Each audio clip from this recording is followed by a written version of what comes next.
Welcome back to the Roundtable with myself and Templar 10 over there. The headline for this one is going to be, I'm stealing this, I think, from somewhere else online, maybe Polygon, maybe Kotaku, but Last of Us Season 2, Episode 2, well, that happened. And boy, did it happen. Everything happened that didn't happen in the last episode. And then everything happened stealing maybe some of the thunder from the rest of the season. We'll find out. Templar 10, you watched this alongside of me, and you have some thoughts about this episode. I have some thoughts as well. So I'm going to open the floor to you, and we're going to kick it off. I'm going to pull up, that's like the wrong video that I wanted to pull up, but we're going to pull up kind of some things that happened with this entire episode. And let's just go for it. What were your thoughts on this episode as a whole? Well, I actually have a lot. Yeah, I have a lot of thoughts about this episode, which is nice, even though some of them I think aren't going to be great compared to episode 1, where I had very few thoughts because it just didn't seem like a lot was going on. Many things happened in this episode, and I'll start because my tone is going to be fairly negative on this episode. So I'm going to start with some positives. 1, lots of things happened in this episode. So compared to episode 1, that is an improvement.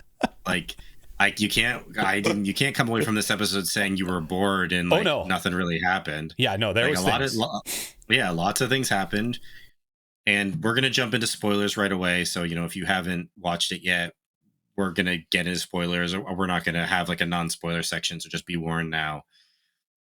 In terms of good things, I thought the battle at the settlement was very well executed for the most part. I liked the battle.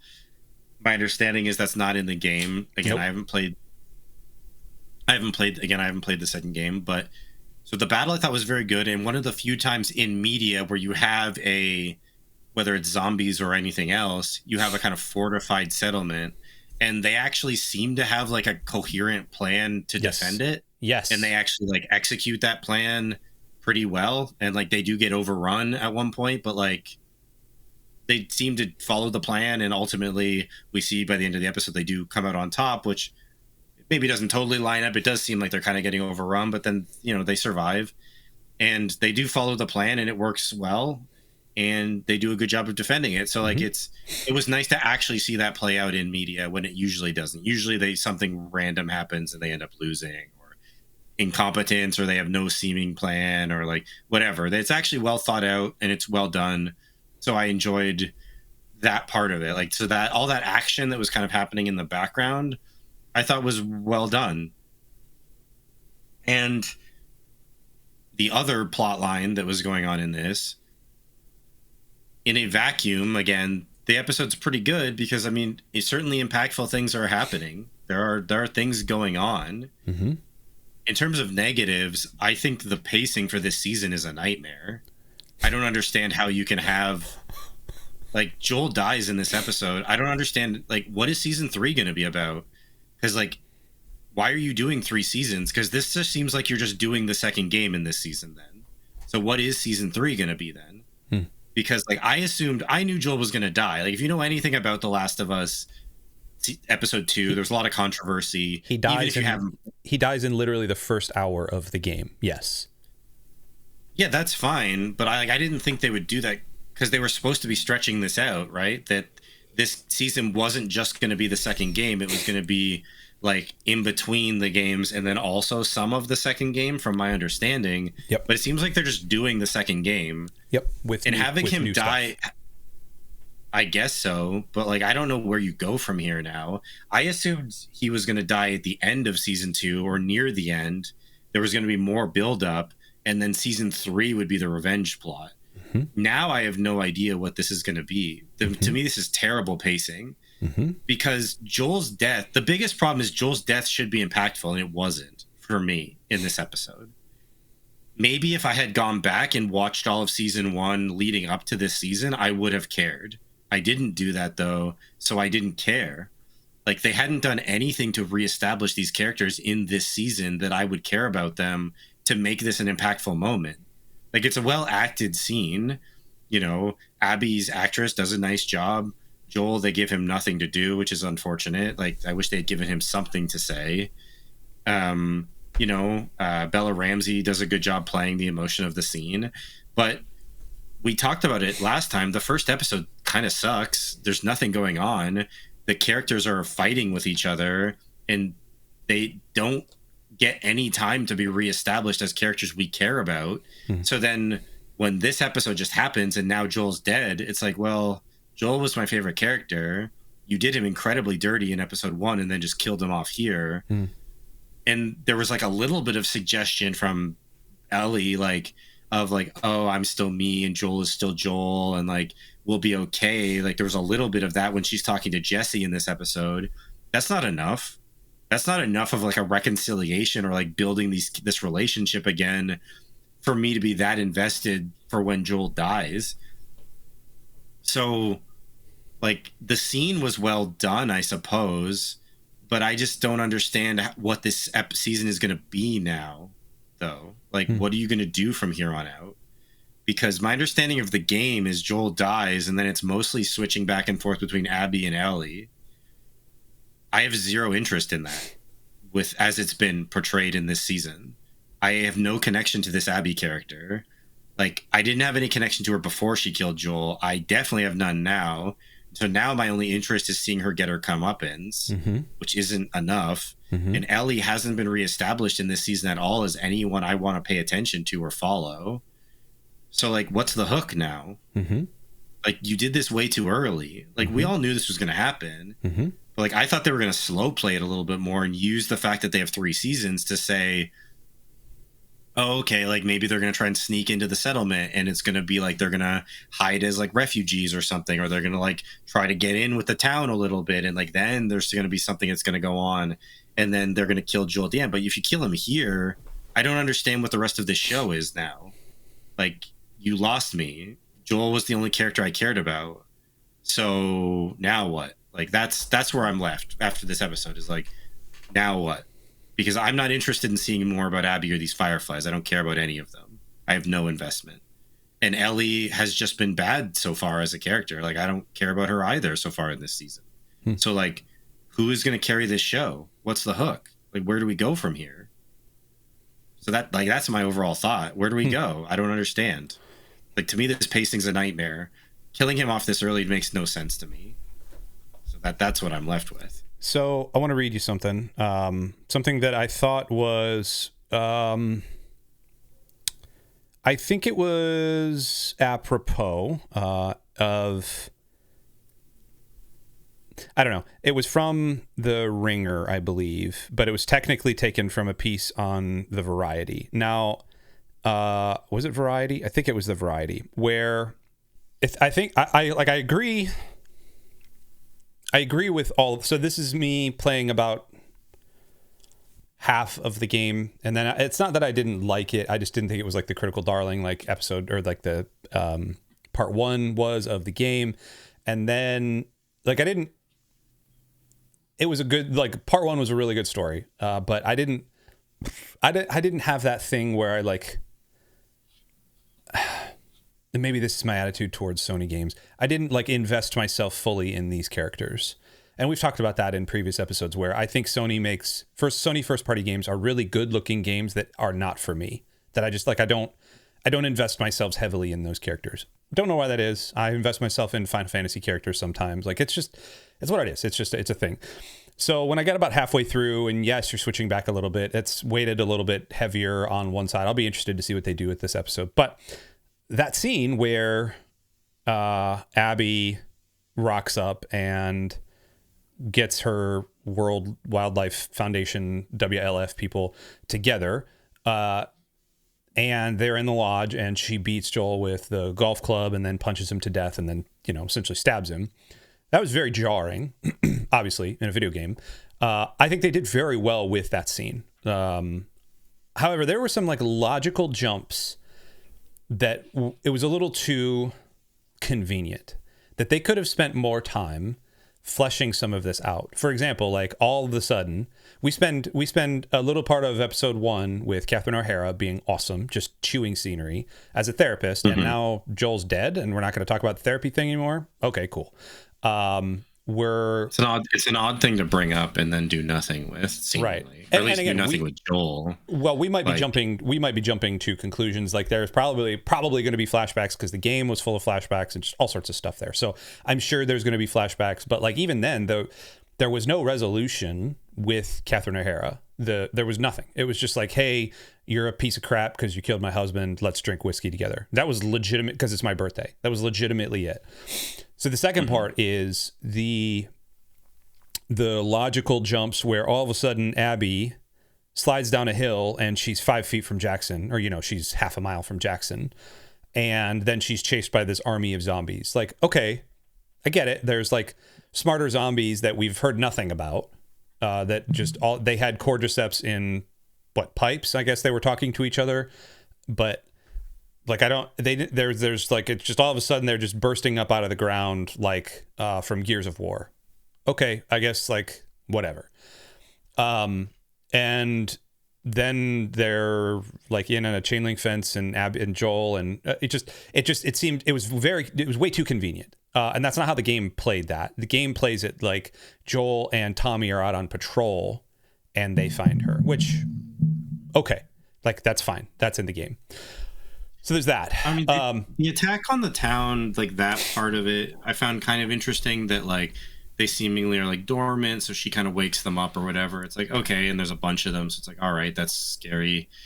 And then seemingly when the fungus gets uncovered in the town, it's almost like it realizes it's been discovered. So that's when the mob like switches to attacking the town instead of chasing them. Sure. Like, so this sort of intelligence behind that is interesting. Absolutely. Yeah, I also found it weird that she like has her gun clipped on her and then she goes down this hill and then she doesn't have the gun, which I didn't understand. And then yeah, she seems like she's very much closer, even if it's not Jackson, if it's some other buildings or whatever. And then it's like she's right there, and then I don't know. Yeah, that didn't totally line up, but it didn't really jar with me. I just thought the like way the horde sort of moved and operated was like fairly interesting. So. Yeah, and I thought it was very funny just watching them run headlong into a wall. Like that was a very funny scene where they have the camera up against the wall and it's just zombies just hitting it face first. That was very funny. But I want to go to two things that happened that. Like I watched it and I was like, Bella Ramsey did great, honestly. Caitlin, whatever her name is, Caitlin Dever, the actress for Abby, great. Like that, I think they standout performers. I do think the one thing Joel says, just get it effing over, or just effing get it over with already.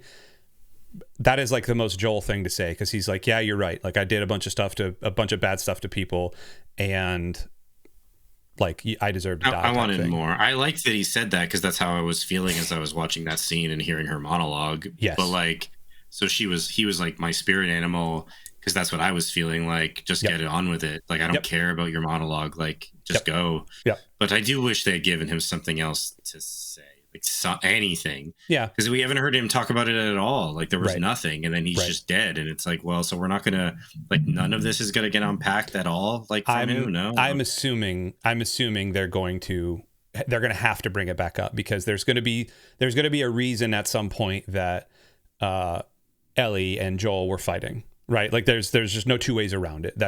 I think that's what it's going to be. He's going to try to explain it to her. She's going to just freak out and storm out and be a sniveling little 16 or 17-year-old, however many years they've been fighting. So that's part A of it. Part B of that first complaint is like, man, I knew immediately. I'd watched nothing, read nothing about this, and I knew immediately Joel was going to die this episode, not because of like the way the game is, because again, the Jackson invasion is not in the game, but because they have Ellie say we're fine, and I knew immediately then, like, okay, he's dead. Like this is it. This is the one, and I immediately was like, oh, come on, guys, really? So I wanted to read you this at the very end of the episode.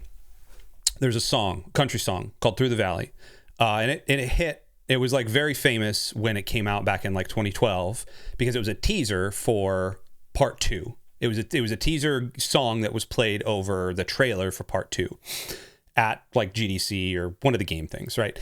It was sung by Ashley Johnson, Ashley Johnson, who plays Ellie in the games, who also played the mother of Ellie in episode 7 of season 1. So there's like this, okay, cool. And I was like, all right, that's fine. But then I read this Last of Us thing on The Ringer, and I want to read this.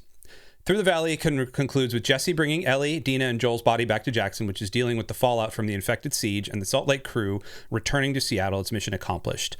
Over this footage, a familiar voice sings the song that serves as the title for this week's episode. Ashley Johnson covers the same 2012 Sean James tune that she did in the teaser first announced from The Last of Us Part 2 in late 2016. Johnson, who portrayed Ellie in the video games, also played Ellie's mom, Anna, in the season 1 finale, adding a new layer of meaning to the song choice that provides a bridge between the TV series and the universe of games. Cool. On its surface, that's super cool. This is where what's-his-face Mazin, Hector Mazin, or I can never, whatever, Harold Mazin, the showrunner, comes in.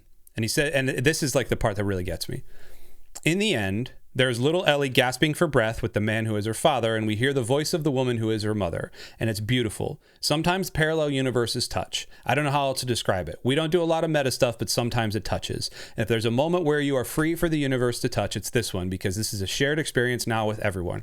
We're sort of saying, everyone who played the game and now everyone who hasn't, we have lived through this. So there's 2 ways to take this.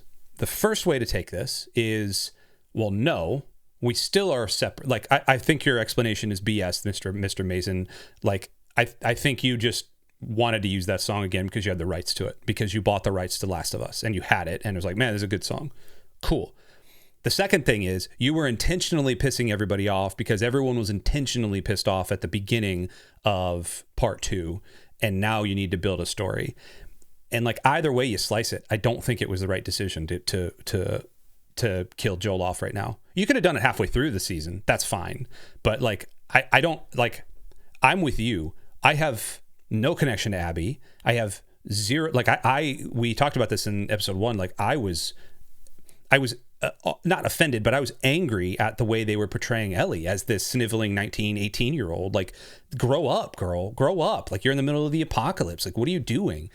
So what do we do now? Like, she's just all of a sudden going to grow up before our eyes? That's what the game is. Like, the game is then this journey of self-discovery and yada, yada, yada. A lot of people say, like, part 1 is Joel's perspective, part 2 is Ellie's perspective. Like, yes, absolutely, that's how it works. But, like, you already showed me how crappy of a person Ellie is. Why would I want to follow her in the rest of this season? I don't know. I'm going to watch it maybe out of spite, but like you and I talked about this, Andor's coming up, and like all of the things I've seen from Andor so far, all of the critical reviews of the people that have seen the screeners are like, holy crap, they did it. They did it. They did a story about the rebels that is not overblown and sappy and all that. Like, they did it. And like, I'm already bought way more into that than I am into this. I don't know. I'm rambling. What other thoughts did you have about this episode?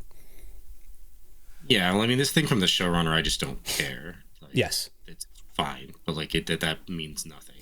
That's nice. Like, if you played the game and you know that backstory, to like hear the song, like that's nice. It means nothing. It doesn't do anything to change the decision making in this episode. Right.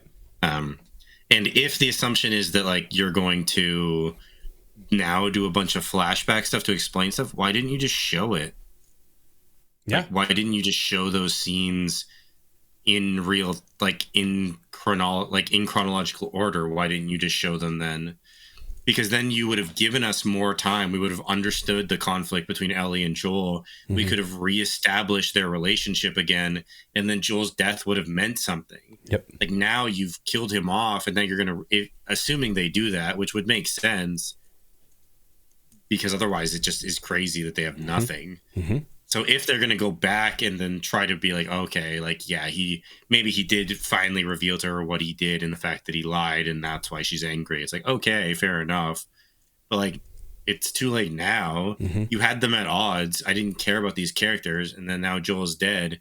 And now I think you're going to have me pay a lot of attention to Ellie, who, like, maybe, yeah, I get it. Maybe she is going to grow up. And I could be wrong. Like, maybe the rest of the season will be great. I don't know. Like, I'm not committed to the season being terrible. I just think this was a poor choice in terms of pacing and in terms of like how to lay out your season and your series, really, in terms of season 2 and 3. To me, this was a very poor decision. I think Joel needed to be around longer, whether it was the whole season and he dies at the end, or whether it's, at least half, like a couple episodes to like somewhat reestablish something before he dies. I agree. Then have him die, like have it be a little bit more, because otherwise it's like Abby and them, they get there and they're like immediately luck into this thing, and then they're successful and then they leave, and it's like, wait, what? Like what happened? Yeah. Like I just, there could have been a lot more done with that. And if you're already expanding it out and doing 3 seasons and kind of diverting from the game, then just do some other stuff. Like have there be a little more back and forth. Like they have to scout the town a little bit, maybe a little more interpersonal drama between them. Cause it's like the main guy in the Fireflies, it basically tells them like, yeah, my plan, cause they ask him what his plan is. And he says to get her to leave. Like, so maybe have a little more interpersonal drama there of like, no, like we can't do this. Like, look at that town. And then they come up with a plan and they infiltrate it, or there's something.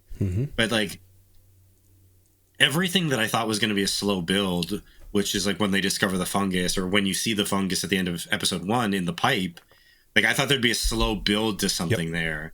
And I thought there'd be a slow build with the Fireflies to something. And not like the whole season, but maybe like 4 or 5 episodes. But no, they just did it all now in this episode. And I was happy for some action and for some stuff going on. But like, it really doesn't leave me saying like, now what? Because like now, if you go back and do a bunch of flashback stuff, it's like, I don't care now. I would have cared before. I don't care now. So like, to me, I think that was just a poor decision. And maybe I'm wrong and they execute it well enough and it's great. But like, I just don't see it. It feels like poor decision making in terms of how they laid this out. So one thing that bothers me is when authors and showrunners and writers try to tell story in flashback and solely rely on flashback. Like it happens in books, I think, a lot more than TV shows. And I often find myself, if I'm not super like tied into the book, now if I'm in the theology or the mythology or whatever of the book, like I'm poring over every detail.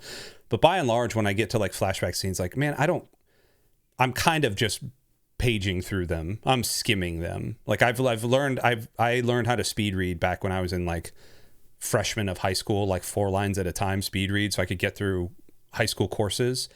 And I'm just doing that instead of absorbing and intentionally enjoying the story. I'm just doing 4 lines just to get through it. And I hate to say this, but like I feel like if this is going the way I think it's going to go, I'm going to end up like hitting the forward arrow key on my Max player to get 10 seconds ahead every little bit, because like I don't care. Again, I have played the games. I do not care. So maybe that's like the biggest indictment of me. And they might be killing it right now. Like this show might be crushing it. And part of me thinks, like looking around at the wider audience and the wider critical reception, it's like split down the middle, which it was not in the first season. The first season was pretty overall. It was like, wow, this is way better than we anticipated. And there was a surprise factor. And then honestly, it held it pretty much throughout that. Even the Frank and whatever the other husband through that episode, like it held it all throughout. It is not that now. And I feel like HBO is putting the full court press on all of the podcasts and the interviews and all of the things. The marketing machine is up. They're showing, we're getting the stealth drop of the pictures. Like I saw some picture after this episode and it was like, no, look, everybody's fine. And it was a picture of Abby's character and Ellie and Joel. And they were all like sitting there smiling and having a good time together. It's like, you guys are releasing that because like the reception is not the best right now. I don't know. It's frustrating right now. What do you think of? I've said enough about this episode. So like overall, again, because I don't want to be overly negative. Like I think the battle is really well done, although they need better flamethrowers because their flamethrowers suck. That's not how a flamethrower. There's that bloater right there. Although I tell you what, dude, that bloater, that's like AR in the game. Like they are impervious. Tough, just sponge bullet, like damage sponge. And it was cool, and like the way it broke down the wall, I was like, nah, okay, whatever. But like overall, again, that battle scene I think was very well executed. I really liked all of that. So that part was good. It really was the like Joel, which is obviously the emotional heart of the dude. And those dogs just ripping out and just tear. Like, I want one of those dogs, dude. A zombie hunting dog. Aren't they all just infected now though? Yeah, like, I would assume so. Like, I was like, so you just killed all your dogs? It's like, yeah, I guess they got the job done. Yeah. But like, my thought was just like, you killed all these dogs then, because I assume they can't bite into an infected and live. Like, yeah. Anyway, but I don't want to be too negative about it, because there's some good stuff, and I think overall, and like production value, as you would expect, is very good. And again, performances are very good. I just think some of the decision making is pretty bad. What do you think of Abby's characterization in the show? Because it's a fair bit different than the game, from my understanding. Yes. One, she's like She-Hulk in the game, yes, and that was much mocked. I was watching a review of this episode before we recorded, and he was basically saying like, wherever she's finding HGH and steroids in the apocalypse in the game, like, it's good that they changed that, because she's like this like bodybuilder. Yes. That kind of makes no sense given what she is. So like, they pretty significantly seemingly have changed her character. Yes. But I haven't played the game, so I don't know for sure. I just know some of the criticisms. Yes. What do you think of her characterization in the show? So, two things. Number one, I'm happy they changed her from like the bodybuilder, because you're right, in the game it doesn't make a whole lot of sense. She just kind of they do her backstory better in the game, because you can explore it better in the game. Like, you actually have a point where you're walking through and you're like opening the hospital door to see her dad on the floor. Like, that's you have to push the button prompt and open it, and there's her dad. And like, that's a very like, whoa type of moment. So there's that. She's not really She-Hulk in that. And actually there was a lot of people coming out being like, yo, is she transgender? Like, I think you can Google right now and type "is Abby from Last of Us" and just leave it, and the Google autocomplete would be like, "is Abby transgender?" It's something along those lines, which I think is very funny. They needed to change it. I think there was going to be a lot of that. I think a lot of that was going to come back. Also, it's tough to find a woman who's not in CrossFit to be like that. But right now, in episode 2, there is an unearned sense of revenge that only came from one tiny little flashback at the beginning of the episode, a nightmare. And that's it. And, you know, she goes on her James Bond villain monologue and talks about how, you know, one of those doctors was my dad. Yeah, okay, great. Like, your story is a dime a dozen. It's the apocalypse. Like, how many people have had other people killed by yada yada yada. Like, that was my exact thought during that scene of like, and I get it. It's like, it's sad and you're supposed to connect with the people at emotion. But my exact thought in that scene was, you and everyone else, this is the apocalypse. Like, yes. Like, this is not a unique, like, and I get that obviously she's upset, and that doesn't mean like, oh, well, just suck it up and move on. But like, kind of like, it's been 5 years. Everyone has lost like everyone. Yep. It's the apocalypse. Like, yep. Sorry to cut you off, but like, no. That's exactly how I felt in that moment. You're 100% right. The other thing that they haven't had time to talk about yet is how she got 7 other people to follow her. And again, they don't necessarily do that in the game right off the bat. Like, it takes a little bit, but these 7 people are, you know, Joel she says like, who do you think we are? And Joel says, you look like soldiers, which kind of not, I mean, in that they were holding guns. There ends up being like some truth to that, with the Fireflies, but also some of them are ex-military and yada, yada, yada. That's fine. With her, I think she's a great actress. I think she's been given a bad part to play so far. Just like Ellie. I think Bella Ramsey is a great actress, and I don't think she's been given the right part to play yet. Maybe in one of the confrontations between Abby and Ellie later on, because spoiler, that's going to happen. At least if they're following the second game, then spoiler, that's going to happen. I don't know what's happening now. But it's going to happen, and maybe when they get them together, like, the chemistry and the sparks will really pop off. But right now, like, she's kind of just, I don't know, man. She's just acting on like, show me angry face. Okay, now show me hurt and distressed face. Now show me like out for blood face. And like, I feel like that's all the direction that's happening off screen. Yeah. Also, in like this, you know, it's not the most important thing because people can play whatever, but you know, it's good they changed the She-Hulk look.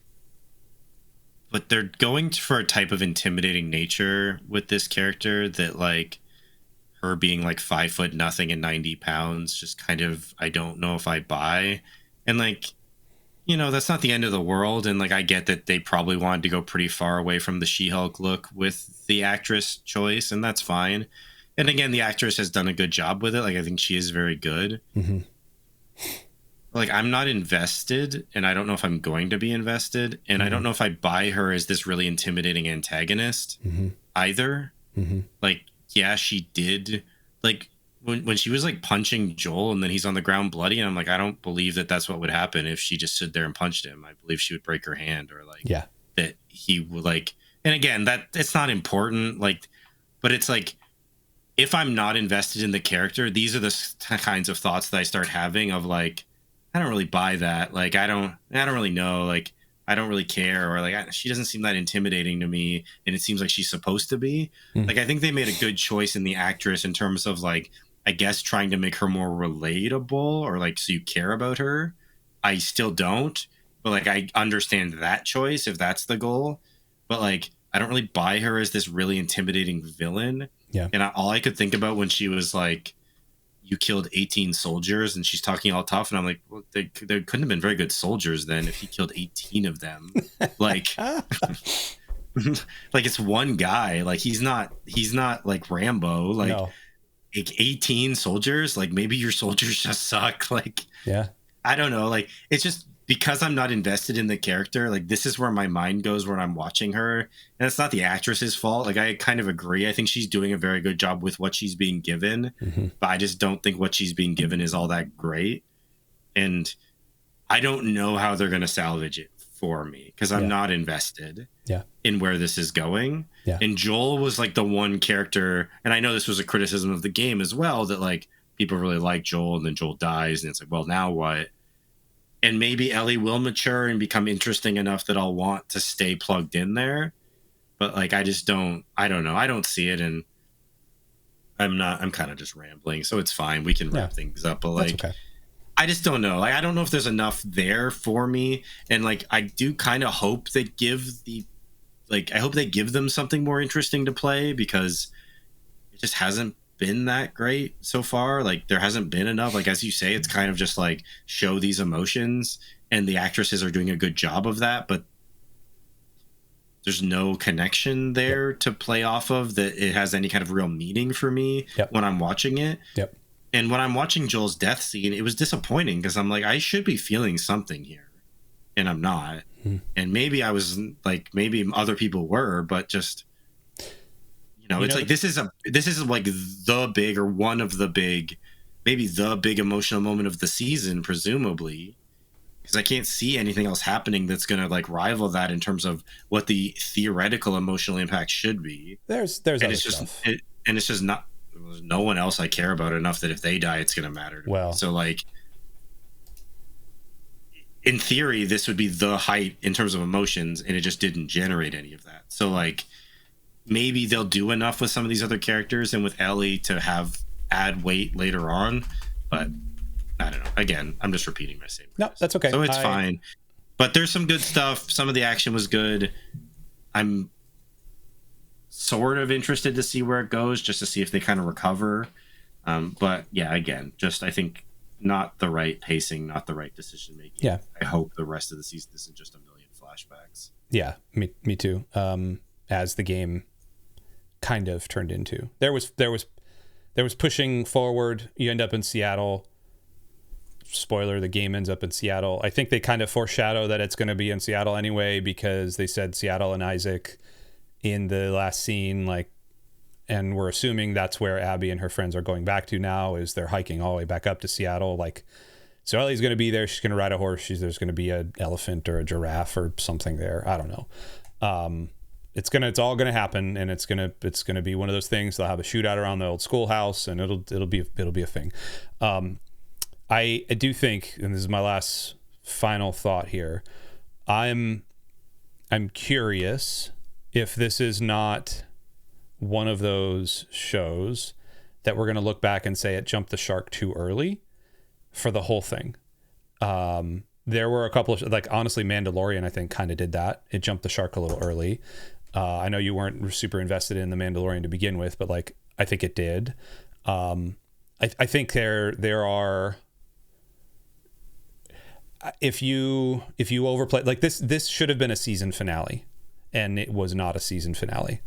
It could have been a series finale, honestly. But I don't know. Yeah, they were going to build up more to it. It just seems so out of place. Even though it's cool to see a bunch of stuff happening. Yeah, the battle's great, and I'm sure there'll be a bunch of stuff with them recovering and like, what are we going to do? And Ellie's going to want to chase them, and there's going to be some drama. And like, I get it, but it's just, I agree. It should have been a finale or like a mid-season thing or some more build, and then I think it would have paid off much more impactfully for me anyway. And you made a comment. You said, when Joel was dying, you should have felt something, and I did feel something, and it was shock. It wasn't sadness. It wasn't that like I'm watching Heath Ledger die in The Patriot, or I'm watching Charlie die in Lost or anything like that. It was just shock of like, oh wait, we're doing this now. Like we're like, this is happening. Like, I knew you foreshadowed it was happening with Ellie at the beginning, but like, oh, you're really doing this right now. Okay,